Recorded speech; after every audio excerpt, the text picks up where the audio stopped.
right, Jen, thanks for coming to the Toronto Creative Podcast. As I mentioned to you before, like this is more to build a community in Toronto. Um, the goal is to have a supportive community, or to explore the idea that if we do have a supportive creative community in Toronto, that's why I'm inviting artists like yourself who's been in the game for a while, just to share your experience. So thanks so much for sharing your story with us today. Oh, thanks for having me here. I'm excited. All right, awesome. So let's get right into it, Jen. So tell us, like, a little bit about background, how you kind of got into it. Were you like doing this since a child, or like, what's your story? Sure. So the thing about art, and I had somebody say this to me once, is that we all start off as artists, every single one of us. Kids are naturally creative. They're naturally so good at understanding how to do art. Now, the difference is that some kids are told they can do it, and some kids are told they can't. And then some kids like it, and some kids enjoy it enough to be like, I'm going to do it no matter what. Mm-hmm. I just never stopped. So when did you start? Like, you're born with it. You just don't remember? I've always done art. Like I said, every kid does art. They start off doing art. So for me to think about when I started, it's so hard to say because I've been drawing since I was such a little kid, and I just always kept with it. I think that things like comic books kept me close to it. Nice. I knew I wanted to get into storytelling. I knew I loved the idea of drawing. And then as I got older, I just practiced art more and more and more. I went to school for art, and then that helped to lead me into my career. So when you were, just to go back a little bit, you went to art school, and you mentioned before that you went to York. Yeah. In high school, where did you go to high school? I went to high school in a small town, Lindsay, Ontario. Okay. And did they have like an art program, or did they have any focus, the art class courses and all of that? They did. Surprisingly, in this small town, LCVI was known for its art program. I had an amazing art teacher, and it helped to prime me and get me like ready to go off to university and have a proper portfolio. And did that teacher encourage you to go to art school? He did, yeah, okay. yeah. What about your parents? My parents were like pretty supportive. The mindset was I was going to be paying for my schooling, so it was up to me to choose where I wanted to go. My parents weren't going to be too pushy about it. They knew that I had such a strong love for art, and I wanted to be a comic book artist so badly when I grew up. So at this point, what was your medium at this point? Mostly drawing and painting. Okay, well, drawing and painting. Okay, sorry. Yeah. So a lot of like pencil, ink, and acrylic painting and gouache, and I just love storytelling. Anything to do with illustration, anything with bringing stories to life, storyboarding. So when I went to university, I went to York for drawing and painting, specializing in visual arts. So I came out of school with a Bachelor of Fine Arts. And this is a 4-year program? 4-year program, okay. Yeah. And I chose York because at the time they weren't offering degree programs at OCAD and a few of the other schools. I knew I wanted to come out of school with a degree. I knew I wanted to go somewhere where I could take a few other different courses. In retrospect, do I think you need a degree to be an artist? No, I don't. Did I come out of school with over $40,000 in debt? Yes, I did. Was university just a hard time because I had no money? Of course it was. But I'm happy that I went. I'm happy I got so much experience. And I just loved moving out of my small town and like going to a city. Yeah. I never thought I was going to go into corporate illustration. And that's where I'm now. And I'm still able to work on my comic. I'm working on a comic book right now. I've done children's books. I've done all kinds of things. But York didn't like line me up towards that route. But it was definitely a part of the like pathway to get there. So there's a lot to unpack here.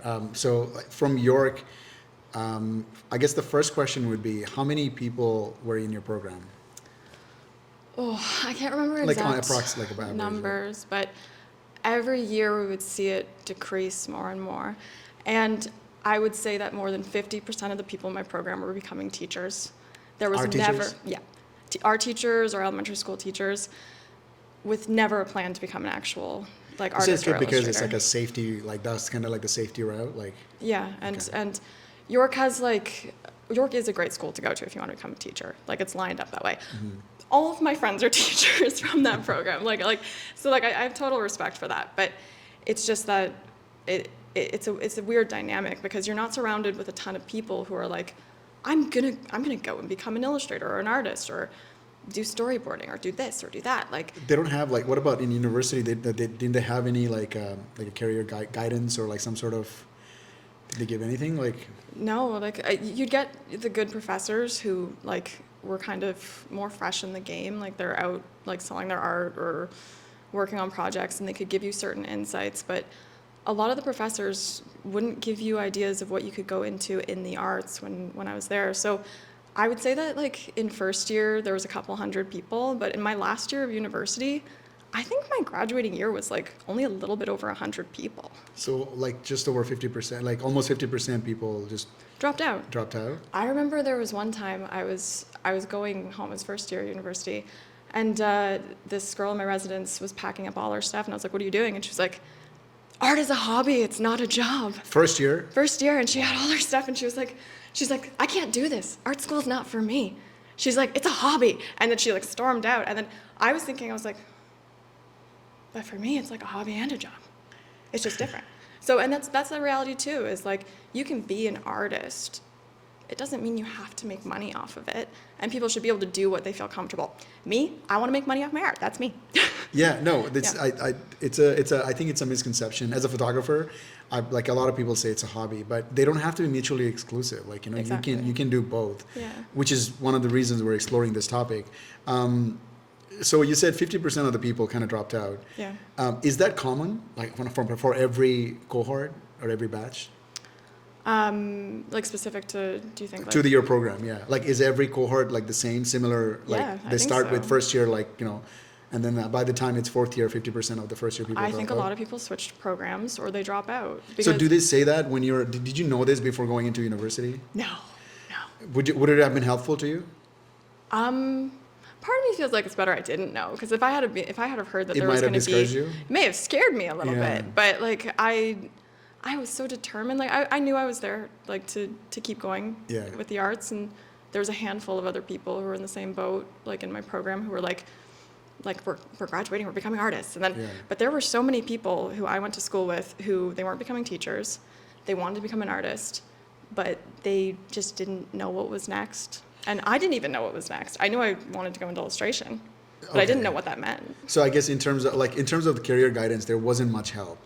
None. It was at the more. time. So like, what did you like? You know, not to get deep into it, but was it more technical and like finding your style, that kind of stuff? You learn more. Totally. Yeah. Like Yeah. we were learning technique. We were learning to develop our style and like our styles. And so grateful for all of that, but no guidance for like next steps. And my experience might be different than someone else's, but right now I'm trying to mentor students.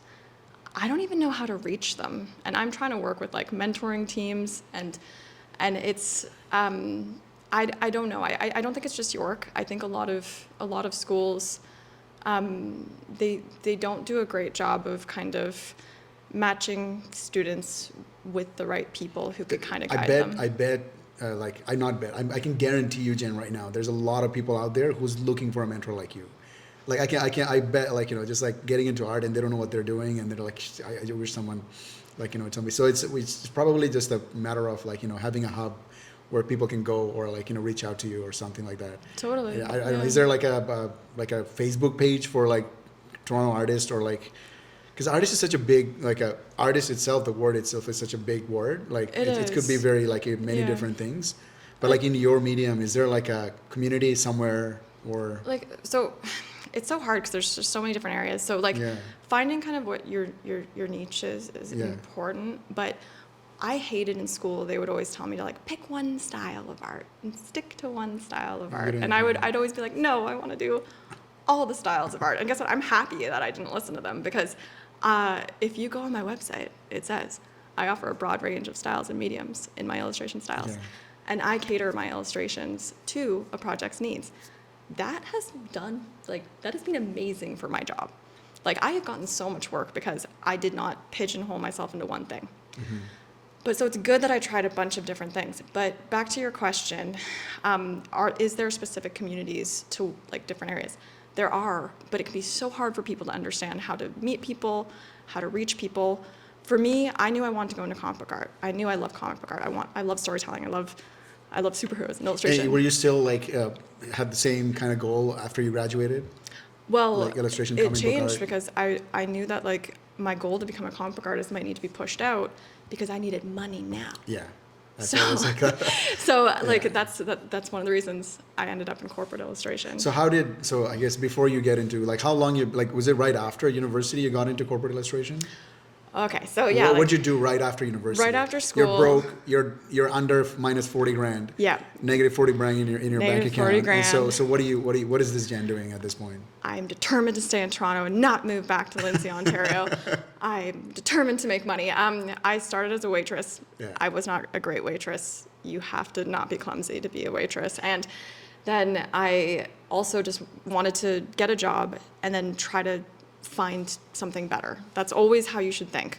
Take a job, get a job, look for the better thing. Like, always keep your mindset open for more opportunities. I waitressed for 2 months, and then I found a job at a consulting firm as a secretary. So nothing to do with art. Nothing to do with art, but I told the manager at the restaurant I worked at, I'm leaving because I'm going to a company where after a few months, they're going to make me their in-house illustrator. And I did not know if that was true. You were just bragging? I was just saying that. But it was true. It turned out to be true. It turned out to be true. Yeah. So how did that come out? I started at the consulting firm. It was called Idea Couture. And back... Was it, sorry, you said it was called Idea Couture? Idea Couture. So was it specific to this consulting firm, specific to like the creative industry? Because it sounds like a creative... It was like more so consulting for businesses. So they would have like very large scale companies come to them. Is it like Johnson & management Johnson, consulting Samsung. sort of like? It's B2B type okay. marketing and Yeah. consulting, and like there's a lot going on there, but Okay. it's a consulting agency, so it covers a lot. It's a broad range of things. Okay, it's not just creative like industry. No, cover. but they had a Okay. creative team like in-house Okay. at their consulting firm. Yeah. I kept telling everyone I was an illustrator. I Like, told when you were everybody. there, like, I made it very clear. Take a shirt like I'm an illustrator. I'm an illustrator. Hi, I'm Jen. I'm an illustrator. Every single person would come in. I'd be like, I'm an illustrator. I'd be like, I made like a dinky website. I had like really cheap business cards. I'd be like, I am an illustrator. I'm an illustrator. I'm an illustrator. A project came up and they were looking for an illustrator, and I was like, I'm an illustrator. And they were like, we need 80 drawings in a week. That is ridiculous. That is absolutely ridiculous. I nearly killed myself, but I did it. You took it on? I took it on. So what is like how big were they, and like so that's impossible, like in a general term, 80? That was like, I was not sleeping for like those 7 to 10 days I worked on it. Wow. And While you were working your full-time secretary job, or like... yeah, I probably wasn't doing like 100% of the secretary Yeah, work at the yeah, time. I was kind of like, focusing more on the illustration. But I think that was acceptable if you're working on this other thing, so... Oh, they encouraged it. Yeah? The client was huge. Did you get paid extra for those? No. What? I didn't. And I should have, because the amount of hours, and this is a thing that happens, is when you're young, they're like, young and creative, they're like, let's Use this. do this. Squeeze all the juice out of this person. Because I was so eager, and Yeah. because I was just so thirsty for success. Yeah. I was like, I'll do anything. So I did it. The client was happy. They put me on another project. They put me on another one. I said, I'm going to be your in-house illustrator. Promote me to an illustrator. I was there for 3 months, and then I became their in-house illustrator. So doing that work, unpaid work, obviously helped. It did. And they saw your work and how, that you can actually obviously do this. Yeah. That's great. Yeah. And then I was there for 5 years, a little over 5 years, and I've worked with hundreds of different clients and huge clients, Google, Johnson & Johnson, Samsung, Through that company. Through that company. And I tried to define what illustration would look like at that company. I was their only in-house illustrator. I was trying to make sure that I was always important and relevant at that company. So I started being like, okay, what can I offer as an illustrator? I kind of started building that out. Concept imagery, storyboarding, product drawings, personas, like user personas and stuff on projects. They always need portraits. And if you can add a human element to the work, it's so much better. So hiring a photographer to come and take pictures of real people, hiring an illustrator to draw like their life or draw people, it's just so much better than finding random stock photo. Stock photos, yeah, stock photos. Right. And like I learned so much from working there. I was super underpaid. Did you? Super underpaid. It sounds like, Jen, at this point, you kind of had an acute understanding of businesses, which helped you a lot. Because like the way that you're saying, like, and I was thinking about what my client wants. Where did that come from? Is that like from your schooling, you would say, or? Or just kind of you learned? Did you have a mentor at work at this point? Or you mentioned you were the only illustrator at this point? I was the only illustrator. So how did you kind of navigate through that? Oh, I have to solve client's problem. I have to put my client first. Like that kind of mentality, a lot of artists especially, Yeah. they're like, I don't want to be a sellout. Like, like. I will say I have been lucky to have different people come in and out of my life as mentors. Like I've never had anybody who was there the whole time to hold my hand through the whole thing. But at the consulting firm, I did have senior creative. There was one person there who was assigned to me as my mentor. Okay. And she went on like a sabbatical after a few months, but the months that she was there, she was just somebody who was my cheerleader. And she was somebody who said, like, do it, go for it, push for it, think about it. And and it helped me with my career to do that. And so she was one of my main mentors. But over the years, like, I am super grateful for my comic book industry community. Like, I am. Like, I started going to comic book conventions when I was 15, meeting the artists. I'd bring my sketchbook. And I'd be like, can you look at my sketchbook? This is the one that happens in... Fan Expo. It's like the biggest convention in Canada. I see people in costumes, like, once a year, I always see people in costumes going crazy, and I know it's happening. And Comic-Con's coming up. So I would go and I would meet, like, these famous artists, and they would look at my, like, dinky drawings and, like, give me feedback. But I learned how to talk to people who were much more senior than me, and how to ask them questions, and to learn from them, and just be totally open to getting feedback, and not being shy about it or hurt by it. Somebody would look at it and be like, oh, like your hands, and I'd be like, oh my God, I'd go work on it, and now I'm great at hands. And so I do think that mentorship and having somebody who's willing to be honest with you about your work, especially as you're coming up in whatever industries you want to do, it's so helpful, because for me, I can carry feedback from like comic book conventions into my corporate work. Of course, yeah. I can learn from different parts of like the art industry and use that in my career and kind of how I develop my own skills. So I have a lot of friends who are comic book artists, and I'm so grateful because they helped me so much over the years. How did they help you? With feedback and feedback and encouragement. Honestly, just seeing them do their things, and I'd be like, they're full-time artists. I can do this. Wow. Like, and the importance of kids, like children, to see professional creatives, to believe that they can do it, is so important. Like when I'm in business meetings, like I was in San Francisco a few days ago with Google, and I was doing live illustration. And I always have clients come up to me, and they'll always be like, my kid's into the arts, and they're in high school. And they'll start asking me questions. And like, they'll be like, so like, what's it like? How'd you do that?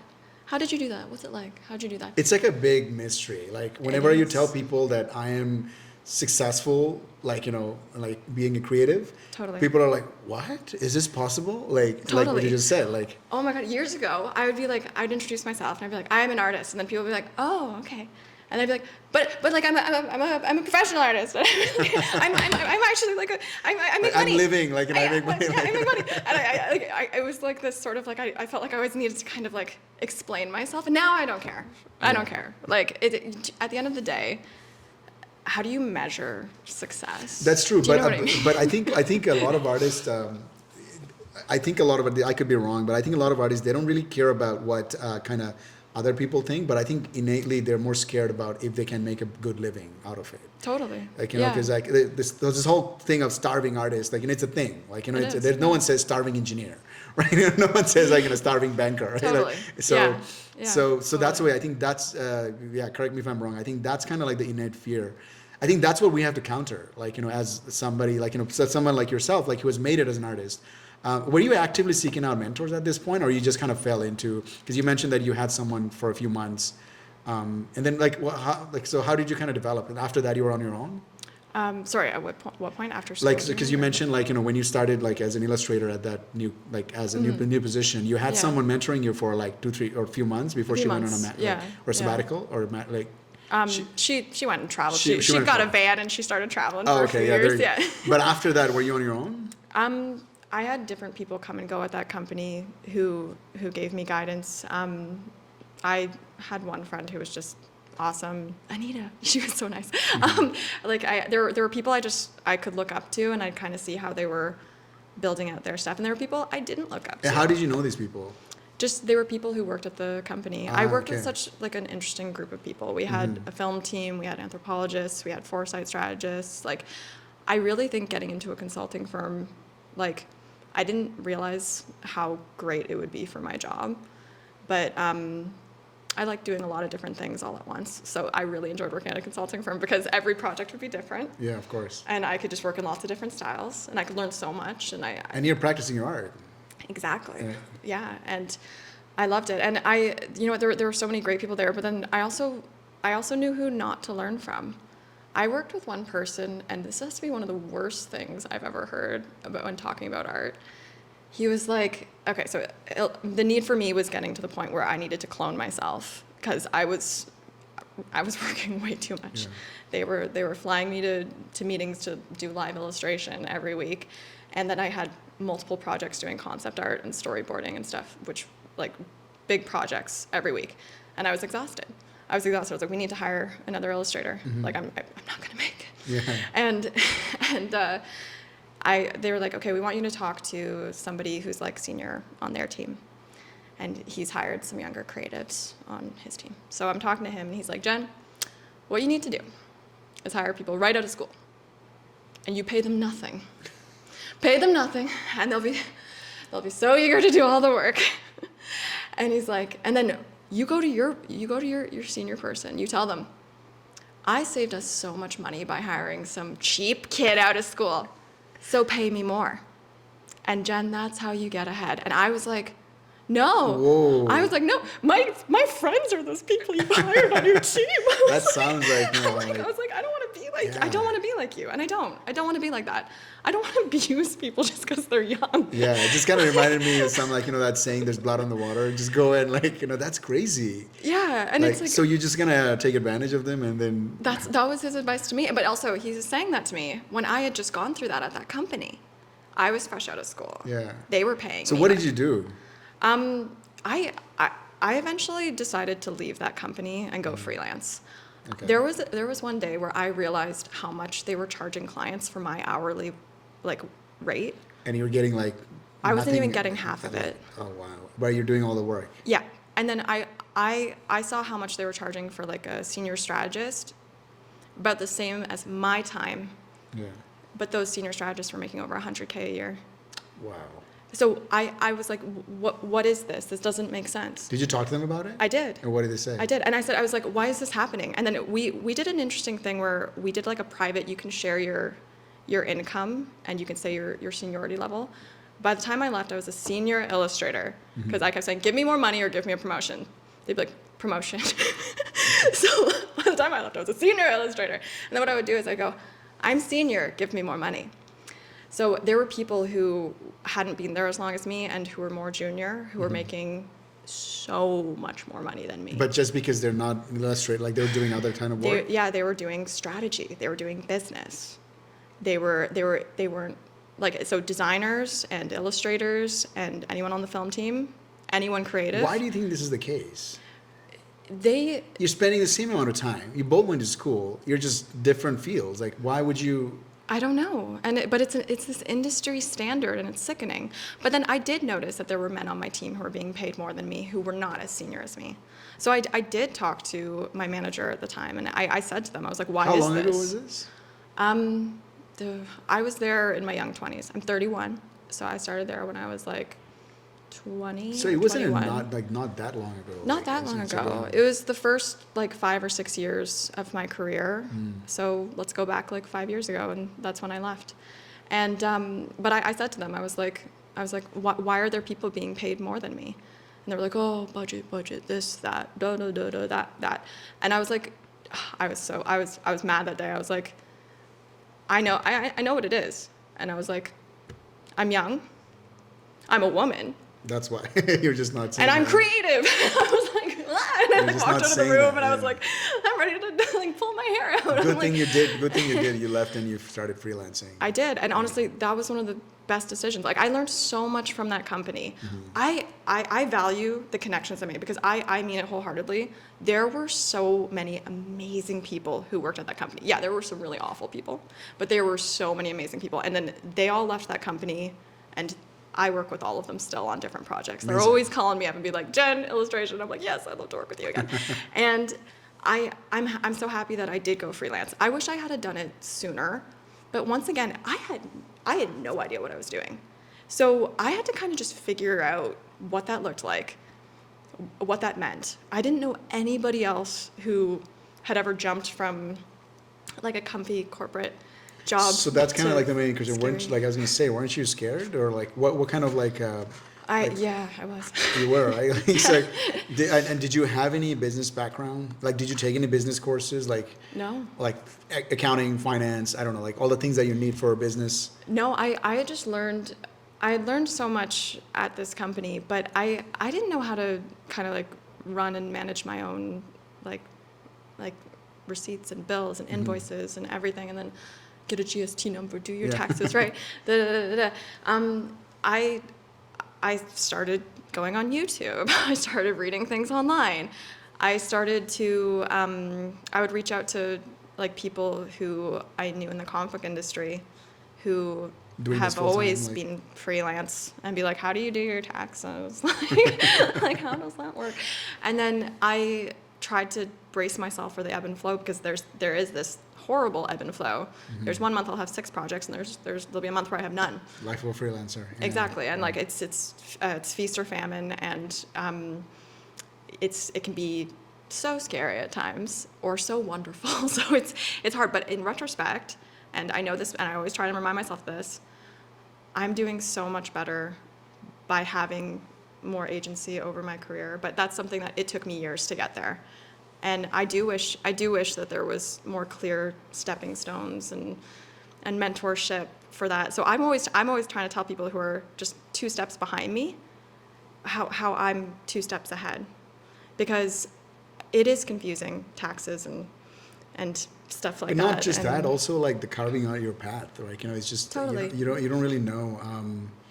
Yeah, this is that's good. So how many people from your program at York University are full-time artists now? I don't know exact numbers, but I would say like maybe 10% or Out something. of the 100 who graduated? Probably. So it started out as 200, and then 100, by the time you graduated, it was around 100. And then right now, gotta be something so it's else. like, yeah, that's like 5% of the people Yeah, who like- started the program are like full-time artists now. A few of them went into gallery art. A few of them went into game design. A few of them went into animation. And that's it. Wow. And the rest are teachers. Yeah, Or they went into a different job. Like I think somebody sells hot tubs or something now. Like, it wasn't a huge program, so I don't know. It's, Do you still do, like, outside of corporate illustration, do you do like personal work on your own on the side? I do, yeah. Like Yeah. I've put out a children's book. I'm working on my own comic book. Please let us know. I would love to read Yeah. it. Yeah. Yeah, it's coming along. I've been working on it for a while, but I'm done writing it, and the next step is What's the roughing it process? out. I'm just curious for a comic book. You write the story first, and then you kind of draw the. Yeah, brothers. like typically a comic book would be, the roles would be split up between like 5 different people, but you know, like one Jen show over here. I just I'm writing the whole book. I had it edited, so I hired an editor for that.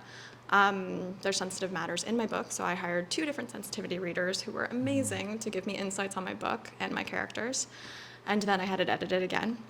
And then now I'm roughing it out, so that means like I'm taking all of my written work and kind of getting it ready with like thumbnailing it out, paneling it out, thinking through like kind of how the visuals and the storytelling is going to come together. And then I will actually go and properly pencil, ink, and draw the Wow. pages. And then I will definitely hire a colorist. That is not where I want to put all my time, and there's so many good colorists in the city. And I will hire a letterer who will letter the book. So there'll be multiple names on the book. There's going to be multiple people touching the book. and I'll try and get it published. So that's Wow, that's amazing, Jen. Thanks. It sounds Yeah. it's so when you read a comic book, you don't know the work that goes behind it. So Yeah. it's like I didn't even know there's five or six people involved in Yeah, yeah. It makes sense. Somebody's writing and somebody's drawing, somebody's painting, and yeah, that's crazy. Wow, yeah. Yeah. Please let us know. I would love to. I would Thanks. love to read it. Yeah. Was it like you mentioned that you wanted to be in Toronto? Why is that? I mean, Toronto is a big city. It's just like outside of the fact that it's just a big city, more opportunities. But was there anything particular in Toronto that being in Toronto helped you out? You think? Yeah, like I wanted to be closer to other people who do what I do, and like not to sound like too nerdy, I wanted to be closer to my comic book friends Yeah, of course, like people in the industry. How did you make these comic book friends?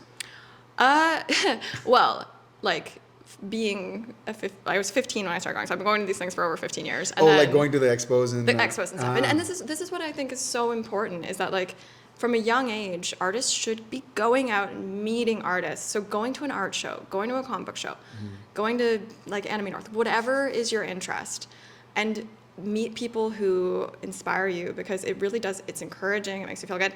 But yeah, they would just remember me. I would just talk to them. So I developed networking skills from such a young age. Because yeah, I feel like you innately have like not only networking skills, like understanding the business, problem solving, like the way you're talking about clients. It's like it sounds like you're an actual strategist, like a consultant. Like so I bet you do a lot of stuff when clients hire you now. But that definitely probably helped you, wouldn't you say? It does, and I really do think that having a good skill of networking and staying in touch with people is so important. When you messaged me for this, I was so excited. Oh, really? Thank you. And this is what it's important for artists to stay in touch with each other. Yeah, absolutely. Like we're under a creative umbrella, and we a community is so important. I feel like we don't have that. Do you feel like we have that in Toronto? No, but I feel like I'm just like constantly, I'm gonna make it. I'm gonna make it. I feel like we should create like a Facebook book, like Toronto Creative Community, and then We should. Yeah. And so like I've recently joined a studio, and it's called Raid, and it's a group of like comic book artists, but also other creatives have joined. So there's like people who do like corporate illustration like me. There's people who do concept imagery. There's people who do storyboarding. There's writers. There's all these different people. How did you find them? It's all my comic book friends from. So like your comic book friends are like solving a lot of problems for you. It's all these people I've known for 15 years. Go to comic book conventions. No, but like I found my people, right? Those Yeah. are my people, and it is nice. I go in once a week. I pay for a membership where I can kind of float in and out, and I enjoy being around other people, and Especially creative people. especially creative people. And I just joined, so like I can't really say that much about the experience just yet. But so far I'm really enjoying it, and I've been longing for that, because it is hard to get a sense of community. I'm at a weird stage where I want to be mentored by people ahead of me, and I want to mentor people who are. Which is how it should be. Yeah. Which is like, I think like that's the right way to go. But, there's one thing about doing things right and one thing about having it actually in real life. But what's the, it's a good thing you mentioned that networking skill is important and like, knowing, understanding. So do you think how important do you think is to be like having a good communicator? I guess what I'm getting it to, because a lot of artists told me that I'm an introvert, right? So do you think it's possible to be successful if you're an introvert? Totally. Yeah? Totally. I'm friends with so many introverts, and I'm like severely extroverted. But Right. I know so many people who are introverted, And they're successful? and they can be successful. But the thing is that just because somebody's introverted doesn't mean that they can't be good at holding on to connections or just trying to meet people at the level that they want to. Do you know what I mean? But there is something in being able to kind of like push your name at people. Do you know what I mean? And faking confidence until you have it is so important. It is so important for artists to do that. And someone should tell this when you're in school. Yeah. Like you have to tell yourself you're amazing and that you can do it. Like, because like so many people are going to make you feel like you can't. And then one thing that's so annoying, and I find this as I gotten older and older, you have to wear so many hats as a creative. And I'm sure as an entrepreneur, everybody knows this, you have to wear so many hats. I just want to draw all day, every day. But no, I have to work on my website. I have to go on LinkedIn and talk to Taxes, people. I need invoices. to do taxes, invoices.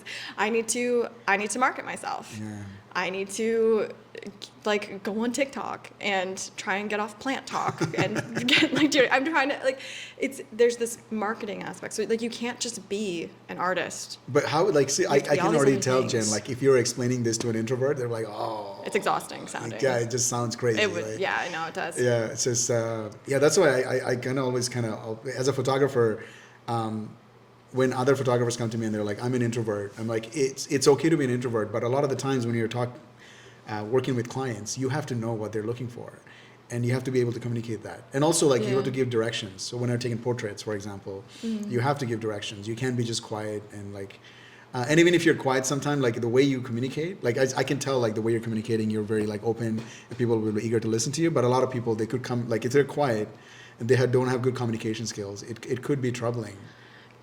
I was introverted when I was a kid. You were? Quiet. I was the quietest little kid, Yeah. quietest little girl. And I was always observing. I couldn't, and- I would not be able You to, would- like, I would be like, no, I would not think that. Like, Yeah, you wouldn't think that. Yeah. But then I almost died. You almost died? What do you mean? I had a rare disease and I was in the hospital for like a month as a kid in grade 6. And I changed. I was just sort of like, I have so much I need to start saying before, who knows, maybe I'll die young or something. So if It you're an changed my introvert and you're perspective. listening to this, have a near-death experience, and that will become an extrovert. No, but I'm just saying, it's not that everybody needs to switch from being introverted to extroverted, but like one of my best friends, super introverted, she deals with anxiety. We're doing Second City classes for improv. That's amazing. And I love Second City. yeah, Is it it's one gonna of be those fun. classes where like I took one of those classes like a few years Oh, ago. did you? Yeah, I think it was the improv class where you just kind of like learn how to improv. Yeah. They give you different topics and you Yeah, just yeah. start like talking. Yeah. Is that what you're doing? Yeah, that's it. That's amazing. Yeah, we're I starting love that this class. week. Yeah, I'm excited. Oh, you're And, gonna have a lot of fun. Like, I love acting. Like, I used to do acting and stuff in like undergrad and stuff. And but she wants to get into it so that she can Better her kind of communication better her skills. communication Yeah. and up her confidence. And This like, will definitely help. and like, so I think people just, you don't have to take 10 million leaps like into discomfort land. You can just sort of wade your way into situations. And like, I've done a lot of wading in my life, wading into the water instead of just diving deep, because you don't want to push yourself too far out of your comfort zone with certain things. But when it comes to networking, when you find your people, it's not that hard. But I think that it's really hard to figure out who are your people and where are they? Do you know what I'm saying? Yeah, And absolutely. it's God, like I think about the conversations I've had with other creatives and that have empowered me, that have made it so I can leave and I feel superhuman to be able to do what I do. And I just want to give that to other people. Absolutely. So badly. Absolutely. And I think that will make a huge difference in our community. Like, because so many people, they have no idea what they're doing and they just kind of stray away from it just because they don't know. And if someone like you is like letting them know, hey, this is some of the options that you may have, that would help them a lot. It's when I was coming up as a photographer, no one like was just like, yeah, no. I actually, like, half the people I reached out to, they helped me just like more technical stuff, like, for this kind of stuff, you can do this kind of lighting, this kind of framing and that kind of stuff. But in terms of business, it's really hard to find, like, Yeah. like how do you actually structure the business? How do you find client? How do you find your niche?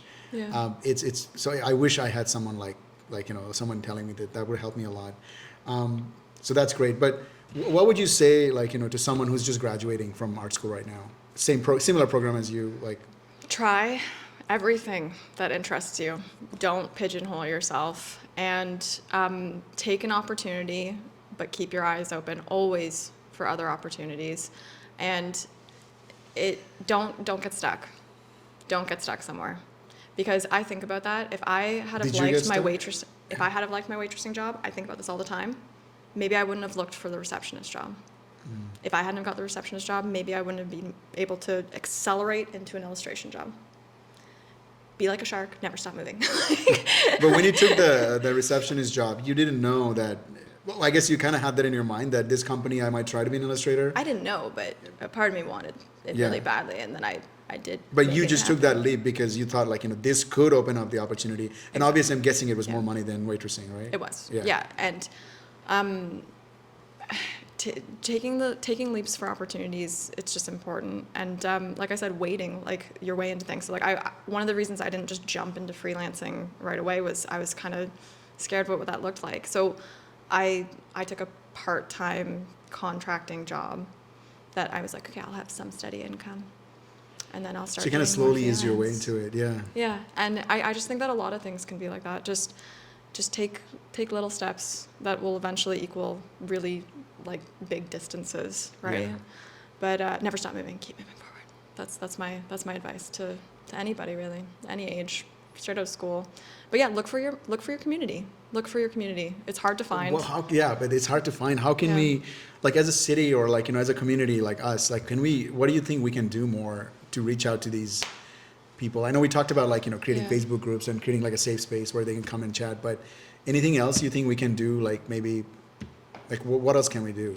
I think that like we need to have different places so that like it works for different people better, because like yeah, like art shows are great, but that's not going to work for every single person. Not everybody's going to want to go to an art show and have a booth and Yeah. network with people. But some people are more comfortable online. Some people are more comfortable in smaller, intimate groups. Some people are more comfortable in bigger groups. I just wish there were more options. I think that if we had more art meetups, just like random art meetups. Yeah.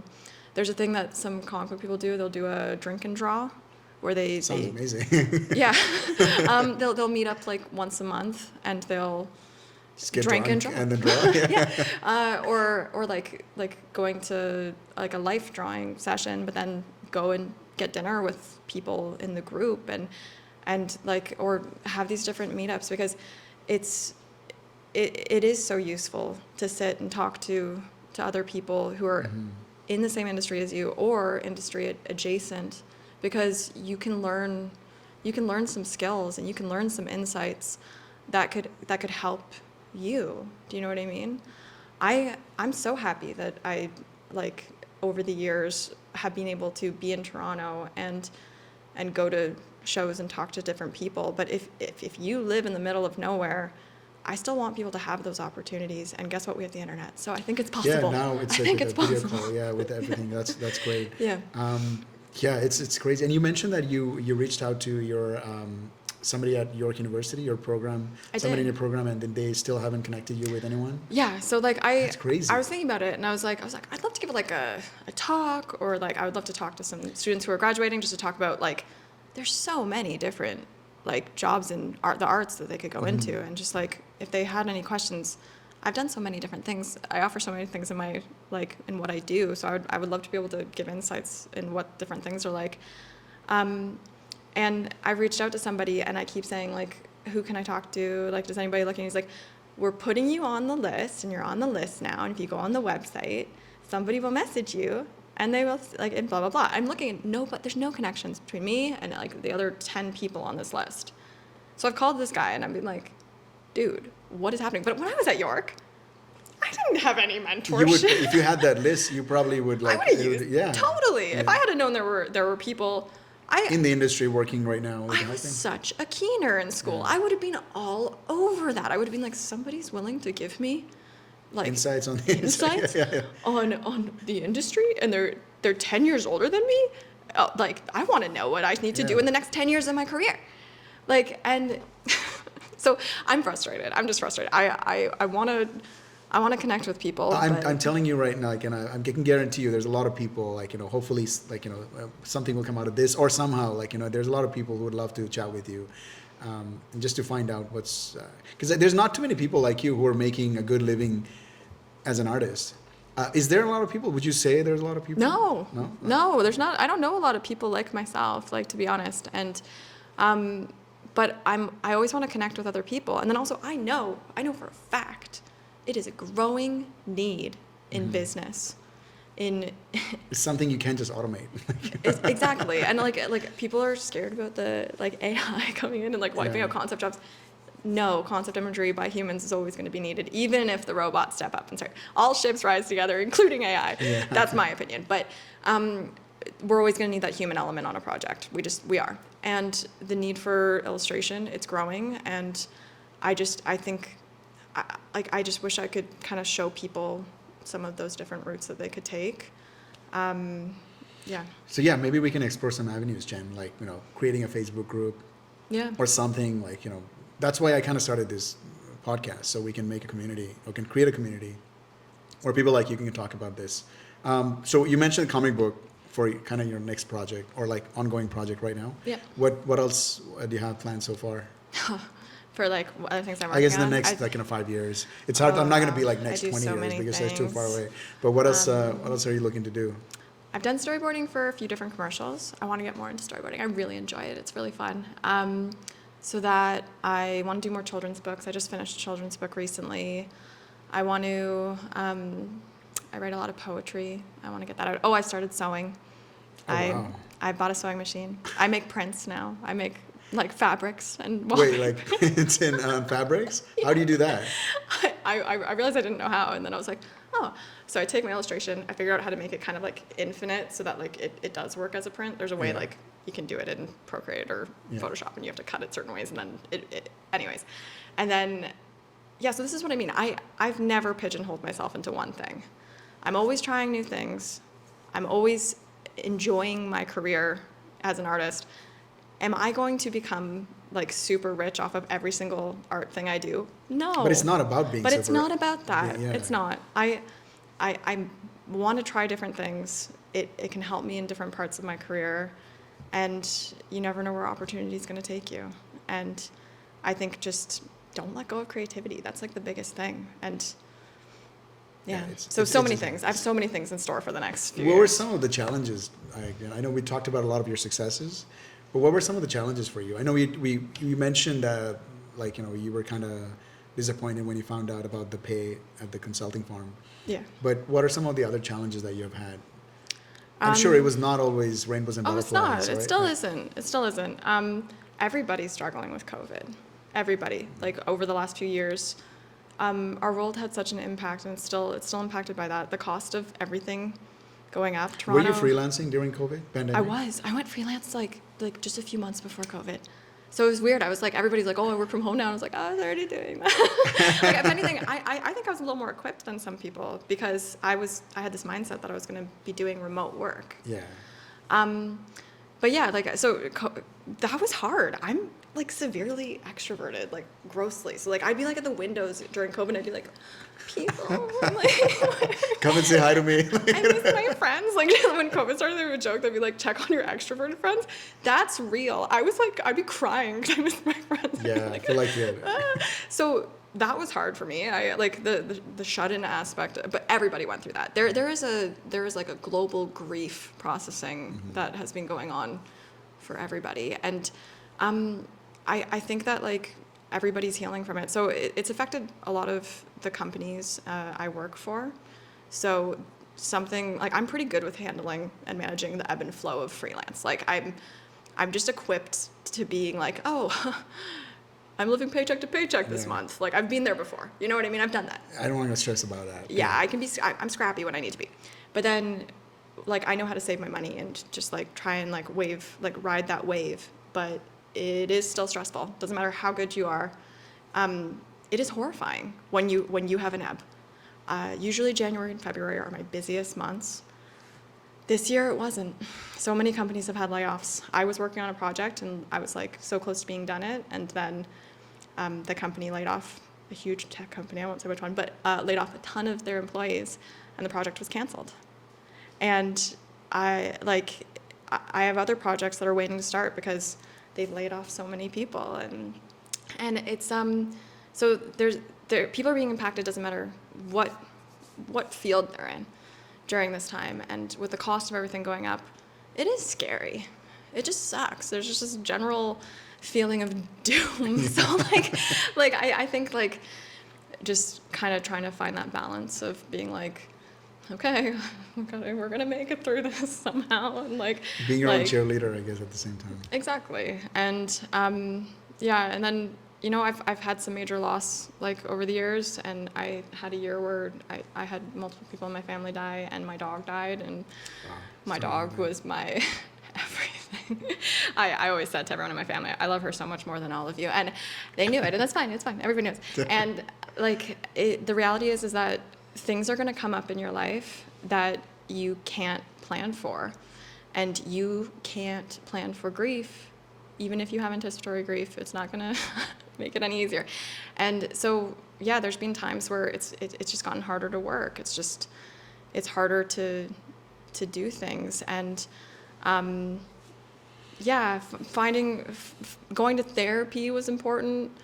Paying out of pocket for therapy and just going like a little bit into debt for a while. It's like kind of figuring out, it's like, what am I willing to do to make sure I stay afloat, and just knowing that's okay. That's okay. You got to do what you need to do. And then it all feeds into your career, because you can't be pulled under by your workload. You have to be mentally healthy, of course. You do. Yeah. You do. And like, I used to be like one of those people, and like in retrospect, it's so stupid, like where they'd be like, yeah, I worked like 60 hours, or like I worked like over 70 hours last week. And like my friend and I would always be like, oh, how late did you? I stayed up till 3 a.m. working last night. Oh yeah, well I stayed up till 4 a.m. working. That is so stupid. Like that is so stupid. Now I feel like I'm like, oh God, I stayed up till 11 working. I'm not managing. I'm not doing this right. I'm not balancing this correctly. You got to do whatever you need to do to pay your bills, and that's a reality. Like, we're not all just, in a place where it's just easy, so I get it. I've been that person who has to work, like, to 5 a.m. to get a project done because I need the money. But at some point, you also have to be like, okay, I cannot burn out. And you do have to rest as an artist. And figuring that stuff out for me over the years, that was so important. That has probably been the biggest, most important thing I've learned as an artist, is how to balance and take care of my mental health to ensure that I don't burn out in this industry. Thanks for sharing that. What's, coming to the last stage of our interview or the podcast, but I wanted to ask you, if you were to go back, you mentioned you were 31. Yeah. So if you were to go back to Jen when she was 21, is there something different you would ask her to do than what you have done already? I don't know. You know what? I think she was so focused on paying off debt. I was so focused on paying off debt at that age. It's scary. Yeah, it looms over you. And I had friends who were traveling and doing all the fun things, and like, I'm happy. Like, I've paid off my debt and stuff, and I've learned how to save money, and I bought my first house last year, and Congrats. I'm proud of where I am. Especially in Toronto. Yeah, I know. It doesn't feel real. I know. Yeah. It's still very tight and awful to live and buy a house in Toronto, but I'm still proud of myself.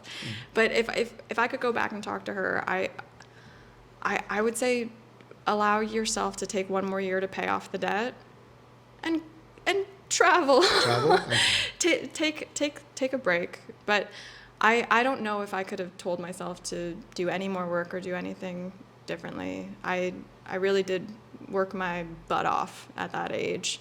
But the biggest thing for me would have been finding that balance at a younger age.